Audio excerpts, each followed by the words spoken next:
J'ai fait la demi-finale du concours international d'éloquence de Paris 1 Panthéon-Sorbonne et je vais vous raconter tout ça.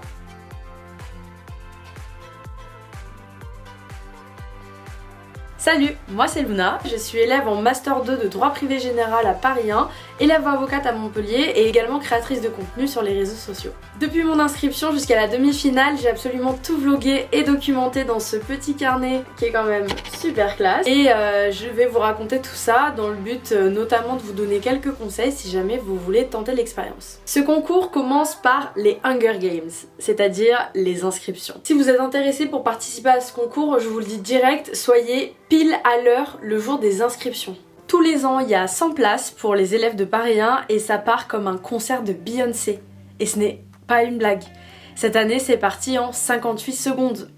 Donc ne ratez pas votre chance. Donc vraiment, le jour où vous recevez le mail de la part de la fac qui vous donne la date et l'heure de l'inscription, vous le notez dans votre agenda et vous êtes pile à l'heure devant votre ordi. Pour ma part, j'avais quitté mon cours 5 minutes et j'étais montée au 5e étage de mon campus parce que sinon j'avais pas de réseau et sinon j'aurais jamais eu ma place. Donc vraiment, faut faire attention à ça. Alors moi, j'étais en train de bosser à la BU quand j'ai appris que j'étais prise, donc j'étais super contente d'avoir réussi au moins cette première étape. Et pour vous raconter un petit peu comment ça se passe, en fait, donc vous rentrez vos coordonnées, etc. et vous avez le choix entre 3 sujets. Et du coup, vous avez genre 10 secondes pour choisir votre sujet, ce qui est très compliqué. Donc pour ma part, j'avais choisi le premier pour être sûre d'être prise. Finalement, après, j'ai un peu regretté d'avoir choisi celui-là, même si, bon, au final, j'ai quand même bien aimé. Cette année, il y avait Qui se ressemble s'assemble, et moi, c'est le sujet que j'avais choisi. Ensuite, on nous donne notre position, c'est-à-dire affirmative ou négative. Donc oui, qui se ressemble s'assemble, ou non, qui ne se ressemble pas s'assemble, ou qui ne se ressemble ne s'assemble pas. Ça dépend de votre interprétation du sujet. Les autres sujets étaient l'égoïsme est-il le poison de l'amitié ou peut-on être ami avec n'importe qui. Donc vous choisissez entre ces 3 et ensuite la position vous est attribuée de manière aléatoire. Vous avez ensuite à peu près 15-20 jours pour préparer votre sujet et essayer de trouver la manière la plus intéressante de l'aborder. Pour ma part, avant même de commencer à travailler mon sujet, j'ai écrit dans mon petit carnet Paris 1 pourquoi est-ce que je voulais faire ce concours concrètement, qu'est-ce que ça pouvait m'apporter, quels conseils je m'auto-notais pour ne pas les oublier, que ce soit sur la structure du discours, sur des choses que j'ai apprises, puisque pour l'anecdote, j'avais passé le concours il y a 2 ans. Et je n'avais pas été prise au premier tour, donc vraiment c'est passé très vite. Et l'année d'après, je n'avais pas pu y participer, donc ça compte pas vraiment. Donc je sais ce qu'il ne faut pas faire, forcément. J'avais noté toutes les choses à ne pas faire dans mon petit carnet. Et il faut avouer que c'est assez utile pour le coup, puisque ça évite les erreurs classique mais qu'on ne peut pas savoir tant qu'on n'a pas commencé les concours en fait. Également dans l'optique de préparation de ce concours, j'ai re-regardé, parce que certaines je les avais déjà vues, les saisons du concours précédentes, donc les demi-finales et les finales qui sont filmées et postées sur YouTube tous les ans. Et j'ai également regardé plein de TEDx, des films sur l'éloquence, puisque ça rappelle des conseils qui sont toujours utiles. Et j'ai également ressorti mes vieux livres sur la rhétorique et l'éloquence que j'ai feuilletés brièvement pour me les remettre un petit peu en tête et essayer de ne pas oublier des choses et puis me mettre vraiment dans le bain. Après ce travail un peu scolaire, j'ai commencé à écrire pour mon sujet, donc j'ai écrit dès que je le pouvais, que ce soit dans les gares, chez moi, n'importe où, j'écrivais tout ce qui me passait par la tête. Donc ça pouvait aller d'idées très pertinentes, très percutantes à des choses toutes simples qu'on peut considérer même presque comme bêtes alors qu'en fait ça n'est pas forcément bête. Et donc j'écrivais tout ce qui me venait, tout ce qui me faisait penser au sujet. Évidemment j'ai un petit peu utilisé ChatGPT, on va pas se le cacher, mais plutôt pour trouver des références par exemple de livres, de films, qu'on peut intégrer des citations etc. Mais pas pour la structure du discours parce que franchement ChatGPT il est pourri en éloquence. Bon, il est pourri en droit aussi, hein.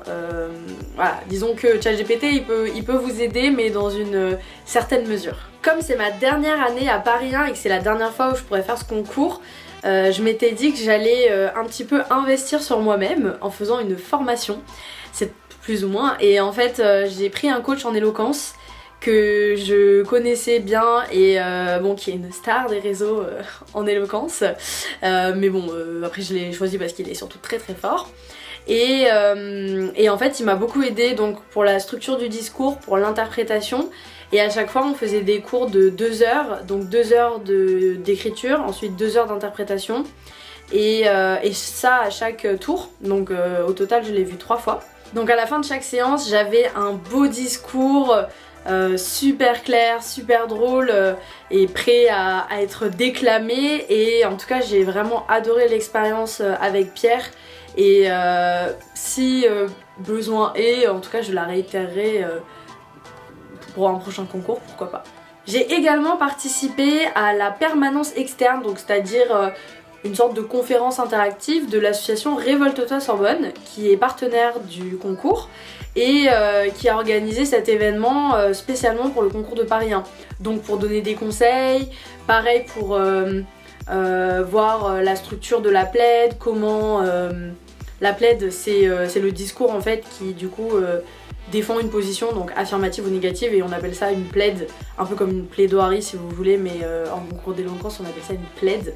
Donc c'était super sympa, un bon moment. Et on a également fait des exercices pratiques, donc notamment de lecture, qui étaient aussi très sympa pour s'entraîner et notamment dépasser le stress de quelque chose d'un peu improvisé. 20 jours après les inscriptions, le 6 mars 2025, c'était déjà le premier tour. Ça y est, on est à quelques minutes du premier tour. J'avoue, je flippe. Mais en vrai, je suis contente. Genre, je suis fière de ce que j'ai fait. J'ai bien travaillé, je connais mon texte par cœur. Mais en même temps, j'essaye de le vivre, quoi. Et voilà, en plus, on est en Sorbonne. On en voit pas très bien. C'est trop cool. Et c'est parti. Ok, c'est la dernière répétition avant le premier tour.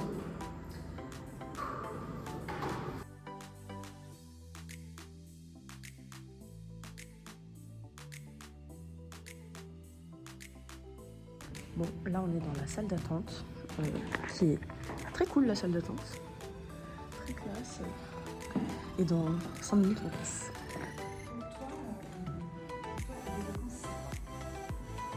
Pour moi l'éloquence c'est un moment où on s'amuse avec les mots, où en fait on essaie de surpasser. Moi c'est pour ça en tout cas que j'ai fait le concours une deuxième fois alors que j'avais quand même subi ce qu'on pourrait appeler un échec la première fois. Et cette année, j'ai vraiment envie de juste me faire plaisir, de m'entraîner, de m'améliorer et de devenir une meilleure oratrice que ce que j'ai été. Oh yeah! Miroir, mon beau miroir, montre-moi ce que je veux voir. Bon, j'étais pas en train de filmer à ce moment-là, mais j'ai reçu un mail me disant que j'avais passé le premier tour, donc j'étais trop contente. Franchement, j'étais super contente de mon texte, j'avais vu qu'elles avaient rigolé, etc. Mais elle m'avait fait quand même beaucoup de retours, enfin pas beaucoup de retours négatifs, mais quand même beaucoup de choses à améliorer. Donc j'étais pas certaine du tout de moi. Et trop heureuse de voir que la première étape était passée. Ensuite, à partir du second tour, on reçoit notre sujet qui est imposé et également notre position qui est imposée, qui est tirée au sort aléatoirement. Et donc moi j'étais tombée sur le sujet « Peut-on apprendre à mourir ?» à l'affirmative. Donc oui, on peut apprendre à mourir. Le second sujet c'était « Les gauchers sont-ils révolutionnaires ?» Voilà. Et bon, je vais pas vous cacher que j'étais contente de tomber sur « Apprendre à mourir ». Et dès que j'ai reçu mon sujet, en fait, j'ai tout de suite commencé à écrire parce qu'en fait ça m'a fait remonter le deuil de ma grand-mère qui était très récent. Et donc tout de suite j'ai écrit en pleurant.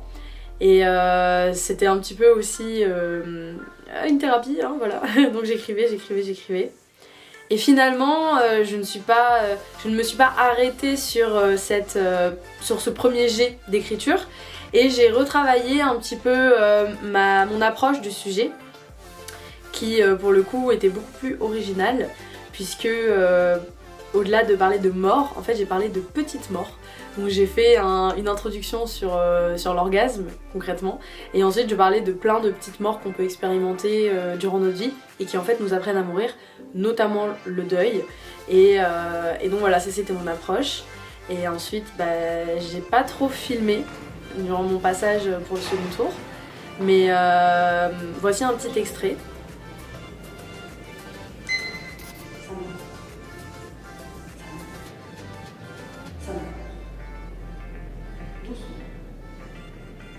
Ça monte encore.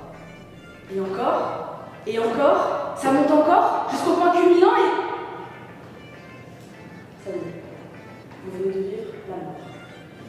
La petite. Et voilà, le second tour est passé. J'ai eu des super bons retours du jury.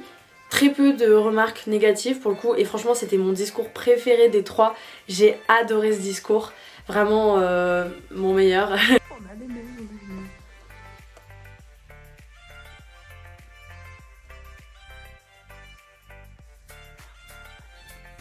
On dirait que je découvre, je sais pas, une épice Celestia ou non, ça il marche. Putain, je sais plus quel est le mail.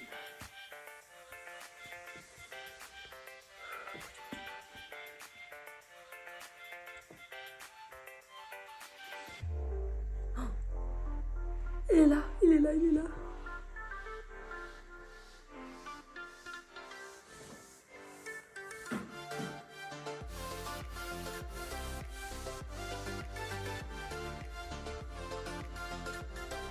Yes.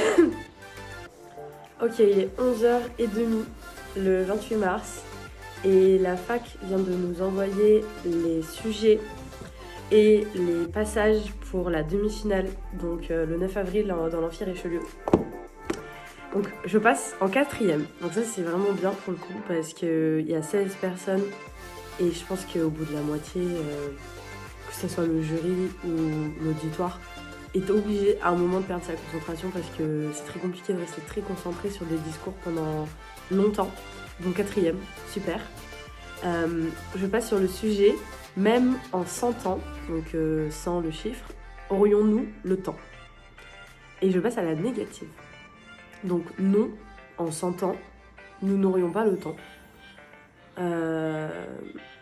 Voilà.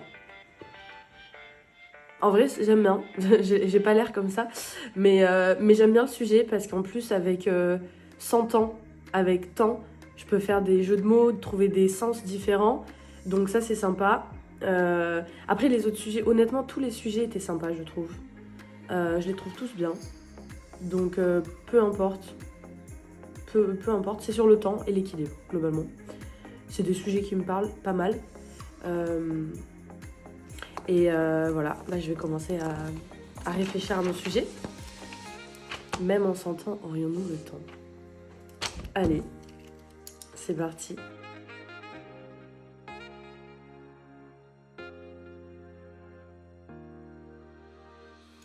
Bon, là je suis sur mon sujet.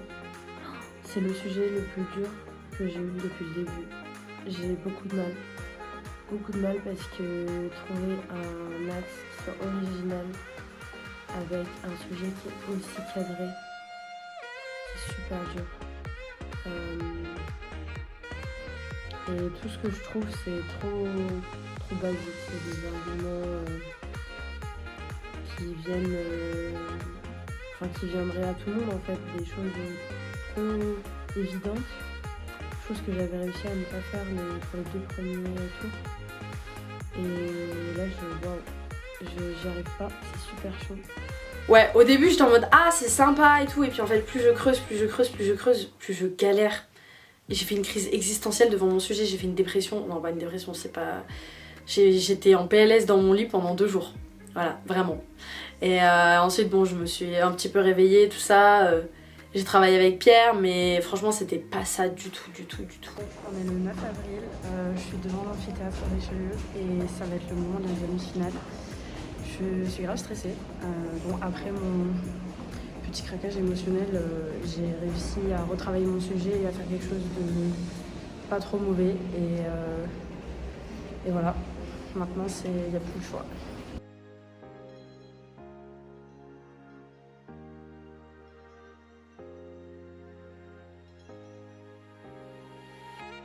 Euh, 3 minutes avant le live, j'ai envie de mourir.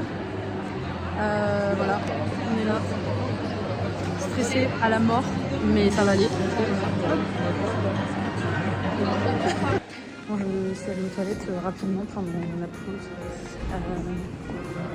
Ça y est, c'est fait. Je pense pas passer du coup, genre, parce qu'ils sont trop forts. Mais en tout cas, je suis contente de ce que j'ai fait et c'est le principal.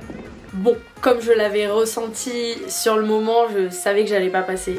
Et en même temps, au fond de moi, je le savais déjà même avant, je pense, parce que je savais que mon texte n'était pas particulièrement incroyable et original et je me doutais que ça allait pas passer. Mais bon, en tout cas, j'y suis quand même allée, ça aurait été plutôt triste de ne pas y aller. Mais du coup, franchement, je suis super contente déjà d'être arrivée en demi-finale. C'était un super bon moment, l'aventure en elle-même était super cool, moi j'ai adoré. Mais par contre, voilà, il y a quand même des mauvais côtés, c'est que ça prend énormément de temps. Énormément de temps. Moi, je suis en Master 2, je fais plus grand chose à côté des cours parce qu'en plus j'ai mon examen d'entrée à l'école d'avocat, donc en fait je suis tranquille et en fait j'avais l'impression que tout mon temps libre passait là-dedans. C'est hyper chronophage. Hyper chronophage, donc ceux qui sont en licence et tout, franchement je les respecte mais de ouf parce que quand ils ont les galops d'essai, les partiels, etc. Waouh! Faut en plus réviser à côté, vraiment c'est très très chronophage. Ensuite, un autre point négatif de ce concours, je me suis rendu compte après coup à quel point ça pouvait me stresser. En fait, je l'ai pas réalisé tout de suite, mais quand même le lendemain du second tour, en fait je suis tombée malade, mais vraiment malade. Et j'étais allée chez l'ostéopathe, j'avais des points de tension dans le bras qui en fait en plus touchaient mon nerf, donc ça me bloquait tout le haut du corps là ici. Et l'ostéopathe m'a dit que j'avais des points de tension donc dans le bras, dans la poitrine, dans le ventre, dans le dos. En fait j'ai été tendue de ouf et ça c'était pour le concours parce qu'en fait j'avais rien d'autre à côté, j'avais quelques cours et tout mais c'est tout. Donc c'était vraiment le concours qui me stressait énormément. Et avant la demi-finale j'ai fait beaucoup de troubles du sommeil où soit j'avais du mal à m'endormir, soit j'ai fait un cauchemar. J'ai fait un cauchemar comme quoi le concours se passait super mal, en gros j'avais plein de feuilles, enfin bref j'ai fait un cauchemar sur ça. Je me réveillais avant mon réveil, enfin des trucs vraiment des troubles du sommeil que je n'ai qu'en partiel en principe parce que les partiels me stressent malgré moi. Et donc voilà, ça c'était les mauvais côtés du concours. C'est très chronophage, c'est très stressant, après ça dépend pour qui mais moi en tout cas ça m'a pas mal stressée. Et voilà quoi, il faut y passer du temps et avoir l'énergie pour le faire ce concours. Bon, maintenant que je vous ai parlé de mon expérience du concours, je vais vous donner quelques conseils, certaines choses que j'ai appris au fur et à mesure ou alors que j'avais apprises avant, mais qui peuvent vous servir si jamais vous voulez tenter ce concours où en fait il y a certains conseils qui s'appliquent à globalement tous les concours d'éloquence. Donc ça peut être assez intéressant pour vous de les noter ou en tout cas d'y réfléchir parce que ça peut changer pas mal de choses. Premier conseil qui s'applique à absolument tous les discours, c'est qu'il doit commencer par un exorde, donc c'est-à-dire une introduction, une accroche si vous voulez, qui soit percutante, de préférence surprenante et en fait qui introduit parfaitement votre angle d'attaque puisque vous avez un sujet, mais comme vous l'avez compris, j'ai travaillé sur Peut-on apprendre à mourir et moi ce que je défendais c'est on apprend à mourir parce qu'on vit plein de petites morts, donc en fait j'ai parlé de petites morts. Donc il faut qu'on comprenne quelle est votre thèse, c'est-à-dire qu'est-ce que vous allez soutenir. Donc à Paris 1 on a en gros des oui-non, donc affirmative, négative, qui vous est imposé et en fait il faut qu'on comprenne tout de suite quelle est votre thèse. Donc ça il faut que ce soit super clair après votre accroche, que vous énonciez votre thèse, limite quitte à reprendre les termes du sujet ou alors si vous avez une thèse originale comme oui on peut apprendre à mourir car on vit plein de petites morts tout au long de notre vie, eh ben on l'énonce de manière aussi claire. Le but c'est que votre jury comprenne quel est votre sujet, votre position et votre thèse, ce qui en fait est votre argument principal. Car les premiers tours, on a 4 minutes pour le concours de Paris 1. Cette année en demi-finale, on en avait 5 plus des questions, c'était tout à fait nouveau d'ailleurs, très flippant. Et en 4 minutes, il faut aller vite, il faut être super clair et on a le temps de développer qu'un seul argument en fait. Un seul argument qui est peut-être explicité par plusieurs sous-arguments, mais en tout cas c'est un argument principal. Donc peut-on apprendre à mourir ? Oui, on peut apprendre à mourir car on vit plusieurs petites morts durant notre vie. Ça c'est mon argument principal. Et ensuite j'ai explicité quelles étaient ces petites morts là et en quoi ça nous apprenait à mourir. Donc première petite mort c'était la rupture, la deuxième c'était le deuil. Et en fait apprendre à mourir globalement, ça, par ces petites morts là, ça nous apprenait en fait à vivre. Globalement c'était ça ma thèse. Et ensuite voilà, on va l'étayer la thèse avec des illustrations, donc des exemples qui peuvent être de toutes sortes, hein. Ça peut être des exemples imagés, ça peut être de la narration d'histoire comme moi je l'ai fait en parlant du deuil de ma grand-mère, ça peut être des chiffres, n'importe quoi en fait qui va appuyer votre argument et qui va en fait former votre discours. Ensuite, dans votre discours, il vous faut des formules choc, des phrases dont le jury va se souvenir parce qu'elles sonnent bien, parce qu'elles sont hyper percutantes, des phrases en fait qui vont marquer votre discours. Et en fait, il faut savoir que le jury, il va écouter peut-être 20 discours à la chaîne, des fois sans pause, et il va se souvenir en fait que de 10% de votre discours. Donc il faut que ces phrases-là, elles leur restent en tête, qu'ils s'en souviennent. Et d'ailleurs à ce sujet, des remarques qu'on m'avait faites quand j'étais passée les premières fois, il faut faire attention à manquer de clarté. Enfin, ne pas manquer de clarté. C'est-à-dire que si vous essayez trop de faire des belles phrases compliquées, avec des assonances compliquées, etc., des jeux de mots et tout, en fait ça peut faire perdre en clarté à votre discours. J'arrive plus à parler mais vous m'avez compris. En fait, si on fait une phrase super longue, compliquée, qui sonne bien et qui est très très belle à l'écrit, le problème c'est que votre interlocuteur va avoir écouté 20 discours avant vous, qui va avoir du mal à écouter ce que vous dites parce que après 20 discours c'est compliqué de se concentrer et en fait vous le perdez si vous faites des phrases trop compliquées.